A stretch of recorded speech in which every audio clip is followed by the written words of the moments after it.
Every single person's perspective can fit into that. If you look at what was happening at Jantar Mantar, students want to express themselves. They are in pain and they want to express themselves, and the government says, no, we are going to create order in Jantar Mantar, you cannot express yourselves.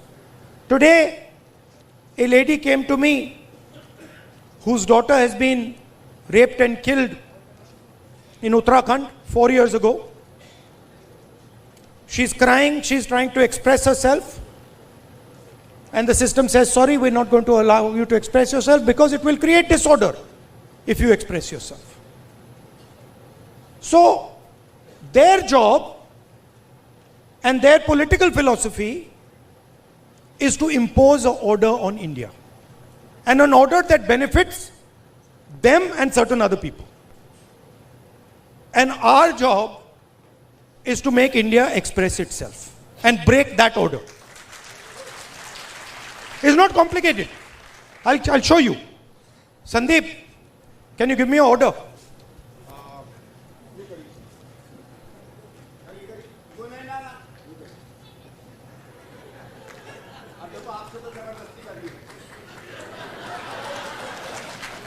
This is RSS.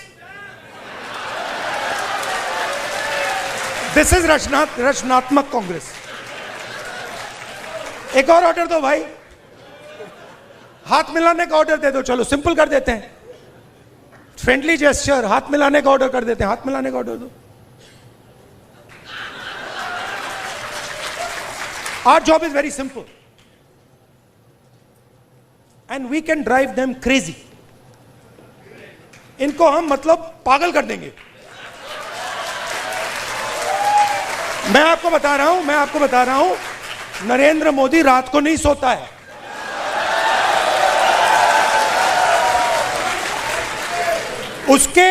उसके अलग अलग कारण है. उसका एक obvious कारण है और उसके बहुत सारे हिडन कारण भी हैं.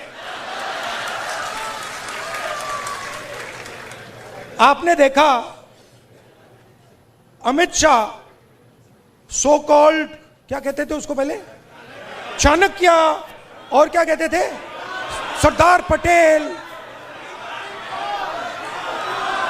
तड़ीपार. Where has he disappeared? वो भाग गया. वो 20 दिन के लिए पार्लियामेंट हाउस में नहीं घुस पाया वो. Why? Because for the first time they are feeling India's expression. और अब इनको बात समझ आ गई है कि अब ये देश अपने आप को एक्सप्रेस करने से नहीं रुकने देगा. ये चल रहा है गया, और आपको अपना छोटा सा मतलब आरएसएस का ऑर्डर क्रिएट करना है, क्रिएट कर दो, उठा के तोड़ के फेंक देगा. ये उसका एक तरीका है, मोहब्बत की दुकान है. वही बेसिकली वही कह रहा हूं. वो कह रहे हैं, देखिए, आइए संदीप, से फिर से आपको डिस्टर्ब करता हूं. अब आप मुझे एक ऑर्डर दीजिए. हाँ, नहीं, आप एक ऑर्डर एक ऑर्डर दे दीजिए मुझे, कोई भी ऑर्डर. ये क्यों किया मैंने? एक ही कारण है, क्योंकि मैं डर गया. अगर मैं ऑर्डर से डर गया, ऑर्डर देने वाले से डर गया, तो मैं अपने एक्सप्रेशन को बंद कर दूंगा. अगर नहीं डरा, क्यों मैं बंद नहीं करूंगा. मैं अंदर अपने एक्सप्रेशन को मतलब अंदर से गाली दूंगा कि भैया मुझे मतलब ये अच्छा नहीं लग रहा है. But that is an expression of fear. That is cowardice. And frankly, I must tell you, a lot of people in India, and this is something that has disturbed me, a lot of people in India have been behaving like cowards. So many people. They have been behaving like cowards against this cowardly force. Now I can understand if you are fighting the British Empire and suddenly you say, I'm feeling a bit scared. But you're fighting a bunch of jokers. How can you feel scared? You're literally, please understand, you're literally fighting a bunch of jokers, clowns, right? Who have no idea about our philosophy, no idea about our history, right? They're a bunch of clowns. Now, I couldn't say this. I can naturally say this about my friends in the RSS. It's obvious to me. In fact, it's obvious to most people that these people have no understanding of India. Right? Why? Because somebody who cannot connect with India as it is today cannot understand India. To understand India, you can't understand India 3,000 years ago. You have to understand it today, right now. And to understand it today, the only way to understand it today is if you understand its expression. These people, please watch them. Please watch them. I'll show you. Bhaiya, 3-4 of you come here. Aaiye, abhi aaiye. Just come. Just stand like this. Just stand next to him. Just stand next to him. Just come. Stand here. Now do that RSS salute. That one. How do you do it? Just do it. Just do it. Just do the RSS salute. See, they're not taking the order. Right? But this is what that structure looks like. This is what the RSS looks like mentally, conceptually. Now let me show you the Congress. Let me show you. No, they are now, suddenly they became the Congress. See? So these people, what have they done? What is the magic trick? The RSS has been utilized, has been captured and been utilized by large capital. Okay? Please understand. Large capital, Mr. Ambani, Mr. Adani, these guys have captured the RSS. The RSS ceased to exist long ago. What was the RSS? The RSS was the expression of the small Indian businessman. Goldsmith, jeweler, Banya, that was the RSS. That died. It's gone. Today the RSS is an instrument of Mr. Adani. That's all it is. And they stand there with their lathis and all making a fool of themselves. Hindi में बोलूं, मेरा कहना है RSS क्या था? RSS जो छोटा businessman था, मैंने स्टडी की बात, जो छोटे छोटे बिजनेस वाले थे, मिठाई की दुकान चलाते थे, सोनार थे, लोहार थे, इनकी फोर्स थी. उनको तो उन्होंने धोखा दे दिया, मार दिया. वो तो सब मर गए. आरएसएस ने डीमोनेटाइजेशन कर दिया, जीएसटी कर दी और अपने ही लोगों को धोखा दे दिया, खत्म कर दिया. उसके बाद क्या हुआ? शुरुआत कैसे हुई? शुरुआत वाजपेयी जी के टाइम में प्रमोद महाजन ने की. कैपिटल इंजेक्शन को आरएसएस के अंदर उसने डाला, पहला फर्स्ट स्टेप. और second step Narendra Modi. Final corporatisation of RSS और Narendra Modi. It's obvious. RSS as original force is dead. We are not fighting. They finish, they gone. Now RSS is a instrument of large capital. They are servants of Mr. Adani, just like Mr. Modi is servant of Mr. Adani. Now, what is our problem? Our problem, which has now to a great extent been resolved, that my friends in the media have been captured by them. It's a big problem, because they will come and tell me, sir, we don't like what is happening. But we have to, they tell me, I'm telling you, we have to feed our children. हमें भी नौकरी करनी है. मेरे मतलब वो prime minister house के सामने पुलिस वाला है, मेरे कान में विस्पर कर रहे हैं, भैया इनको हटाइए, आप यहां से इनको हटाइए. वो मुझे हटा रहा है और मेरे कान में कह रहा है, भैया इनको हटाओ. मैंने कहा ये क्या बात कर रहे हो? नहीं हमारी नौकरी है, हमें काम करना है। अंडरस्टैंड, इनका भी एक्सप्रेशन मैं समझता हूं कि आपको अपने बच्चों की स्कूलिंग करानी है, फ्यूचर बनाना है, but there is also something known as national spirit.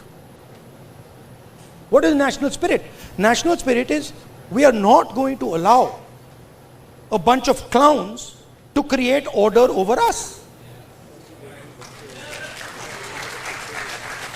Have you ever seen the Prime Minister have a conversation like this? Have you ever wondered? आपने कभी सोचा है कि प्रधानमंत्री प्रेस कॉन्फ्रेंस क्यों नहीं करते हैं? ये मेरे लिए नहीं सुनिए, ये मेरे लिए पहले बड़ी सरप्राइजिंग चीज थी। मैं सोचता था कि इसके पीछे कोई मार्केटिंग की स्ट्रेटेजी है, कुछ है। फिर मैं भैया उनके साथ कमरे में बैठ गया 5 मिनट और बात समझ आ गई, भाई ये तो जा ही नहीं सकता मीडिया के सामने, ये तो वहीं का वहीं 5 मिनट में खत्म हो जाएगा। रियलिटी है, मैं आपको रियलिटी बता रहा हूं। तो रचनात्मक कांग्रेस का मतलब क्या है? आपको एक्सप्रेस करना है। आपने एलजीबीटी की बात की, आपने आदिवासियों की बात की। एक्सप्रेशन को दबाना नहीं है, कोई भी हो। और मैं आपको बात को और भी आगे ले जाता हूं। जिस दिन आरएसएस के एक्सप्रेशन को देश से खत्म करने की बात शुरू हुई, उस दिन मैं उनकी रक्षा करूंगा, क्योंकि उनका भी एक्सप्रेशन है। हमारा ये नहीं है, हम कह रहे हैं कि भैया सब लोगों का एक्सप्रेशन होना चाहिए। जो आपके दिल में, आप खुल के बोलो, डरने की कोई जरूरत नहीं है। आप किसी और को नहीं दबा सकते। आप ये नहीं कह सकते कि भैया देखो आप सिख हो तो आप गुरु नानक की बात नहीं कर सकते, आप मुसलमान हो तो आप अल्लाह की बात नहीं कर सकते, आप जैन हो तो आप महावीर जी की बात नहीं कर सकते, आप हिंदू हो तो आप शिव की बात नहीं कर सकते। नहीं, जिसको जो बात करनी है, जिसके भी दिल में है, उसको बोलना चाहिए। उसके बाद देखेंगे बात अच्छी नहीं लगी तो फिर कहेंगे उससे कि भैया देखो ये आपने जो बोला है ना, इसने मूड खराब कर दिया, इसको आप दूसरे तरीके से, पहले बोलेंगे इसको आप दूसरे तरीके से बोलिए, प्यार से बोलिए। तो जब देश में एक्सप्रेशन बाहर निकलेगा तो देश की ऊर्जा, देश की जो स्ट्रेंथ है वो पूरी दुनिया को दिखाई देगी। ये क्या कर रहे हैं? ये देश पर एक्सप्रेशन को मार रहे हैं। और आप बिलीव नहीं कर सकते इनके साथ हुआ क्या। मतलब आप इमेजिन नहीं कर सकते हुआ क्या इनके साथ। ये गए, आई विल एक्सप्लेन। ये गए, संदीप आना जरा,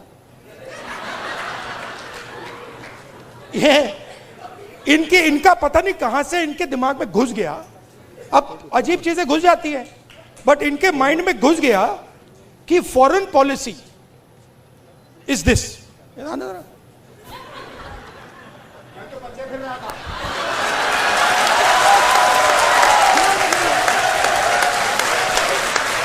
अब पता नहीं किसने डाला, कहां से घुसा कि भाई फॉरेन पॉलिसी का मतलब imagine the ignorance. Foreign policy. एक चीज पूछ सकता हूं? हाँ, मिलनी समझ के तो नहीं पकड़ा था? I have not reached there yet. But पता नहीं कहां से घुस गया कि फॉरेन पॉलिसी का मतलब नेताओं से गले लगना। मैं छोटा था, मैं आपको पता नहीं अंदर की बात है, बोलनी चाहिए नहीं बोलनी चाहिए, मां गुस्सा हो जाएंगी शायद, बट ठीक है मैं बोल देता हूं, फिर आप संभालना उनको। तो मैं छोटा था, हम अमेरिका गए, एक्सप्रेशन की बात हो रही है तो कह देता हूं, हम अमेरिका गए। मैं आपको ये बात इसलिए बता रहा हूं कि लीडर क्या होता है, मैं ये समझाने की कोशिश कर रहा हूं। तो हम अमेरिका गए, मैं 12 साल का था। प्रियंका, मैं, मेरी मां, दादी प्राइम मिनिस्टर थी। गले मिलने की बात हो रही है ना। तो स्टेट डिनर था, ऑफिशियल डिनर था। तो दादी और मां ऑफिशियल डिनर पे गए, हम बच्चे थे तो हमें मतलब छोड़ दिया घर। हम खेल रहे थे। 2-3 घंटे बाद दादी वापस आई और दादी कहती हैं कि सोनिया, इन अमेरिकनों ने ना मुझे बिल्कुल बेवकूफ समझ रखा है। तो मां कहती है, मां दादी को मम्मी कहती थी, तो मां कहती है मम्मी वाई। और मेरी दादी कहती है तुमने नोटिस नहीं किया कि जिस रंग की मेरी साड़ी थी उसी रंग का ड्रेस नैन्सी रेगन पहनी थी। मतलब आप अपने दोस्त के घर नहीं जा रहे हो, इस काम में हिंदुस्तान का प्राइम मिनिस्टर दोस्ती नहीं करता है। उसको दोस्ती से कोई इंटरेस्ट नहीं है, उसको अपने देश की रक्षा करने का काम करता है। अब इनके दिमाग में पता नहीं कहां से घुस गया कि ये मेरे दोस्त हैं। वो गले लगने लग गया। थोड़ी देर बाद हो जाता है कि भैया ये मेरा दोस्त है, गले लग लिए 3 बार, दोस्त होगा। वो पीछे से पकड़ लिया उन्होंने। हाँ, वो 2 मिनट में देखो, ये सोच रहे कि मेरे बड़े फ्रेंड हैं, है ना, ये सोचे मेरे बड़े फ्रेंड हैं, ये मैं अपने आप को इनका फ्रेंड नहीं मानता हूं। तो ये आ रहे गले मिलने, मैं आ रहा हूं गला पकड़ने। और मैं आपको बता रहा हूं, नरेंद्र मोदी को 2 मिनट में लपेट लिया। अब इमेजिन हुआ क्या, इमेजिन हुआ क्या। एक साइड ईरान में युद्ध होता है,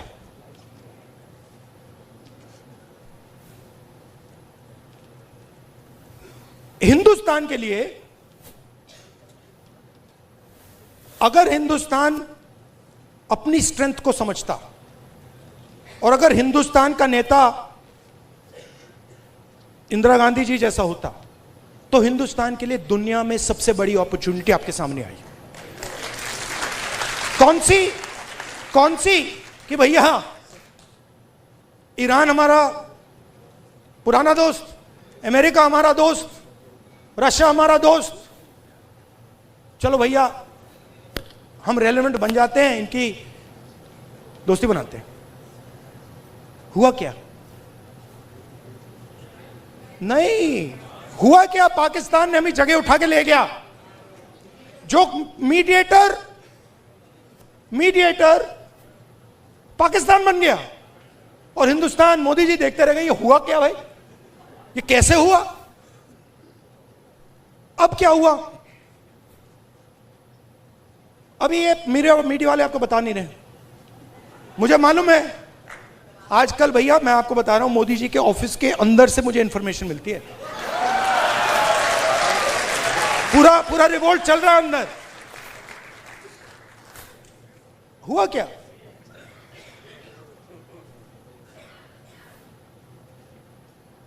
हमारी पेट्रोलिंग एरिया में चाइना ने अरुणाचल में हमें पेट्रोलिंग करने से मना कर दिया कि भैया हाँ ठीक है, वो सब बात ठीक है, ये आपकी जमीन है, मगर आप यहां पेट्रोलिंग नहीं कर सकते। राजनाथ सिंह जी, अमित शाह जी और नरेंद्र मोदी जी की हवा निकल गई है। वो क्या कर रहे हैं? ऑपरेशन अभी चल रहा है।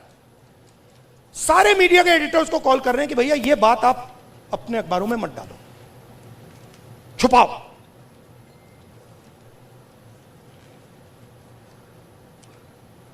सीधा बिना सोचे समझे देश का नुकसान कर रहे हैं। मैंने देखा, नहीं मैंने अपनी आंखों से देखा, गलवान के बाद प्रधानमंत्री आए, जूम कॉल थी, प्रधानमंत्री कहते हैं हिंदुस्तान की जमीन का 1 इंच चाइना ने नहीं लिया।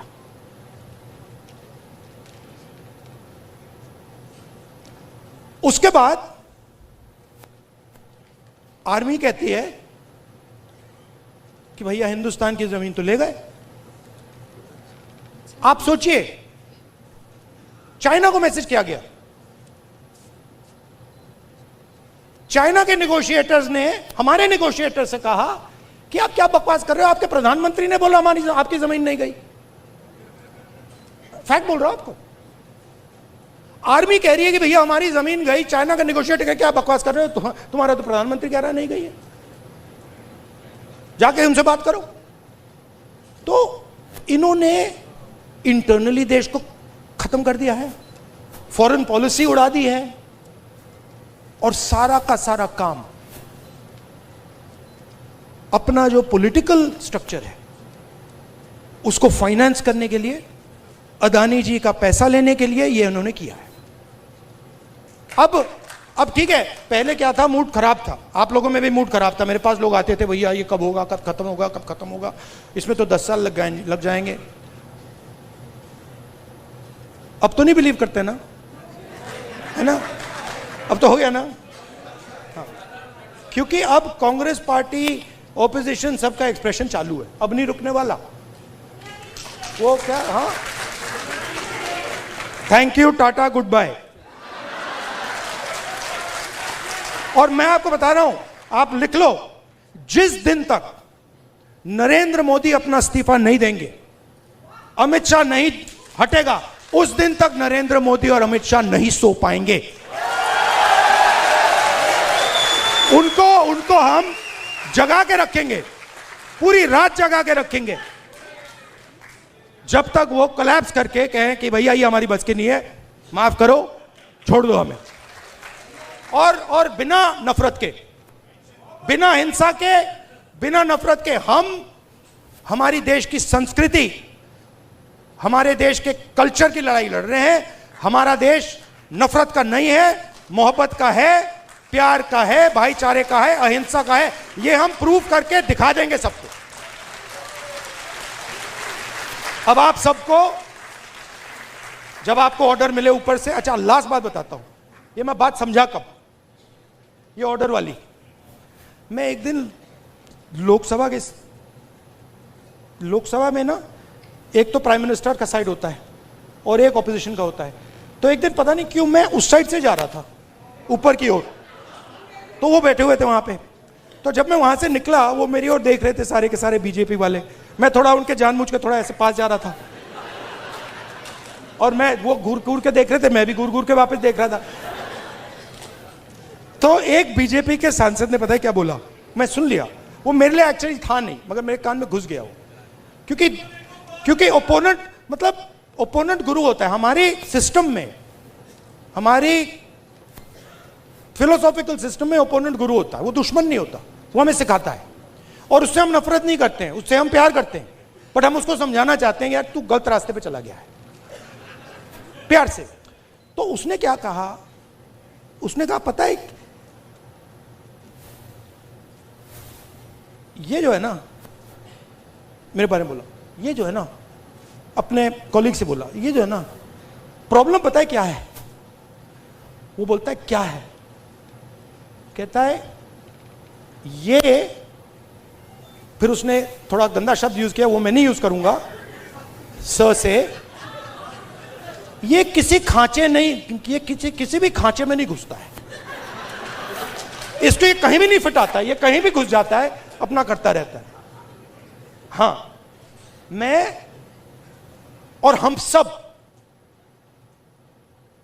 किसी खांचे में नहीं घुसने वाले लोग।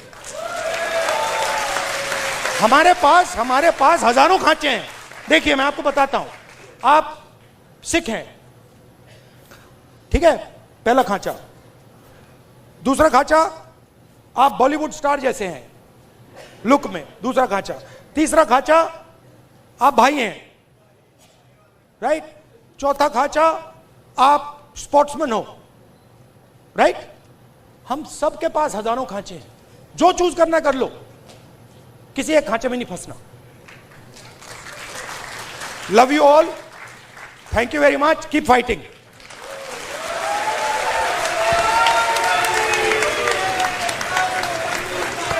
एक मिनट प्लीज, बैठे रहिए, बैठे रहिए, एक सेकेंड प्लीज बैठे रहिए, प्लीज प्लीज प्लीज।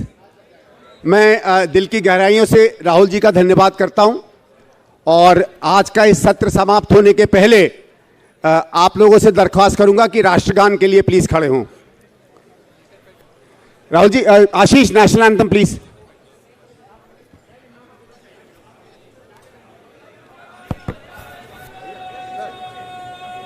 सर, राष्ट्रगान के पहले नारा नहीं प्लीज।